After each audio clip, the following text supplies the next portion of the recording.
विशाळगडाच्या दर्ग्यावरती सुजात आंबेडकर यांनी चादर चढवली आहे। विशाळगड सर्वांसाठी खुला करण्याची मागणी सुद्धा सुजात आंबेडकर यांनी केली आहे। धार्मिक ध्रुवीकरणासाठी छत्रपतींची चुकीची प्रतिमा उभी केली जाते असंही सुजात आंबेडकर यांनी म्हटलंय। छत्रपती शिवरायांचा चुकीचा इतिहास सर्वांसमोर मांडला जातोय।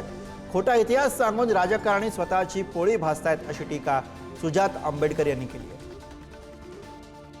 आहे। परत एकदा इकडच्या सर्व लोकांसाठी, सर्व पर्यटकांसाठी परत एकदा उघडा झाला पाहिजे।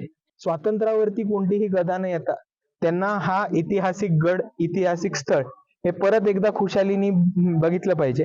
आणि दुसऱ्या बाजूला आपण जर बघितलं असेल तर आज छत्रपती शिवाजी महाराजांचा खूप चुकीचा इतिहास आपल्या समोर मांडला जातो।